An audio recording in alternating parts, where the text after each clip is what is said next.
My country, 'tis of thee, sweet land of liberty, of thee I sing.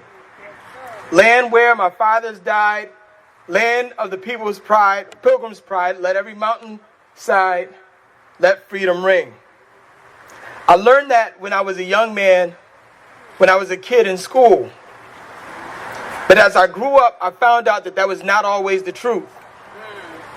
And so it made me wonder what happened from the time when I was a little kid, young like them, to the point where now I'm an older man. Well, there were stories like the story of a friend of my family's. My wife is from Mississippi. There's a young man by the name of Ronnie Shumpert. Got stopped by the police for a routine traffic stop. That young man felt like something wasn't wrong, and instead of fighting back, he got out of the car and made the mistake of running. When he ran, the police sicked the dog on him. The dog finally caught him, grabbed him in an area where no man wants to be grabbed, and castrated that man while the cop stomped his teeth in. And after that, if it wasn't enough, Ronnie got shot in the chest 3 times.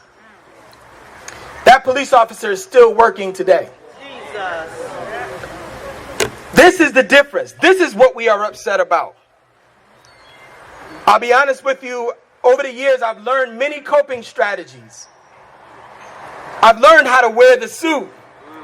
I've learned how to put on my bow tie. I've learned how to get my hair cut very nicely. Say yes, sir. Say no, ma'am. I've learned how to go into the store and keep my hands out of my pocket. I've learned not to touch things unless I'm going to buy them. Not because I can't afford them, but just because I don't want someone else to think that I'm a thief.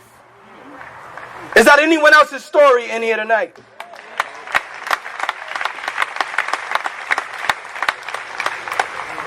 But when I was asked to speak tonight, I forgot about the strategies that I had learned, and I began to think about my kids.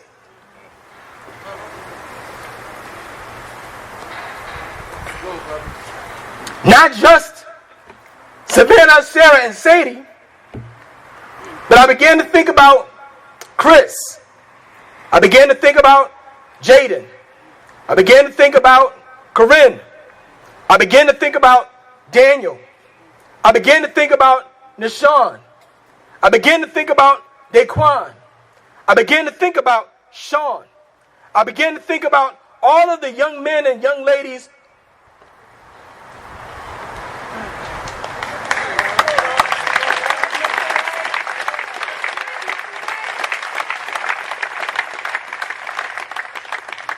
who I have to teach every single day. And I began to think about, what are you teaching them? Are you teaching them your strategies? Are you teaching them to dress up in a nice uniform? Are you teaching them to keep their hands out of their pocket and stay shut?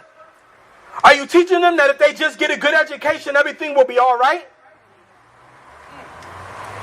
You just heard Daniel say,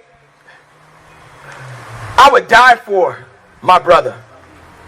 I would die for my sister. And so I'm concerned about young men like that. What happens when they get stopped by the police? What happens when they won't back down? What happens when they won't stay shut? What happens when they won't be compliant? We lose young activists like that.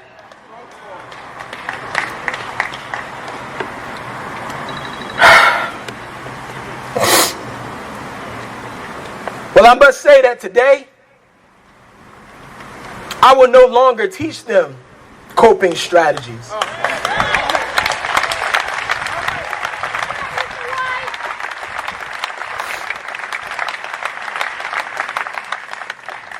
These young men and young ladies, they have a right to just be. My kids have a right to just be. They shouldn't have to be good for you. They shouldn't have to be proper for you. They shouldn't have to be polite for you. They should just be.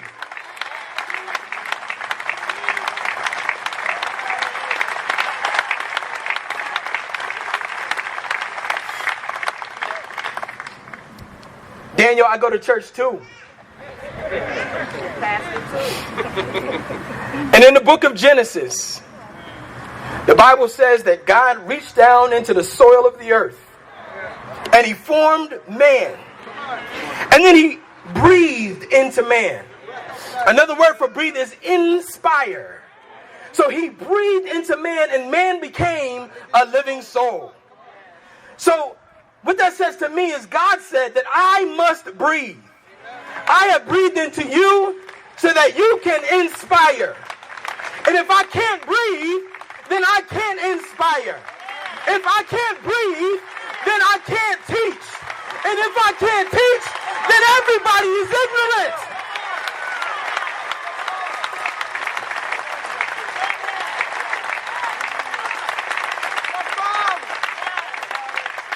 So, my white brothers and sisters, I love you dearly. I have friends who have texted me and called me, some of who are in the audience right now, and have said, Jesse, what can we do? What can we do? Well, you can vote with your black neighbors in mind.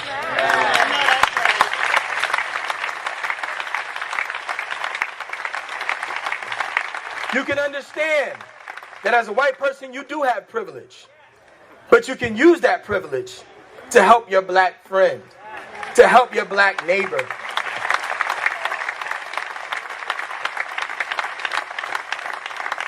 If I can't breathe, then we can't have a conversation. And so we have to have that conversation. My black people, people who look just like me, people who wake up in the morning and brush and comb their hair just like I do. People who look in the mirror and glow at the skin that some people have to go to the beach to get.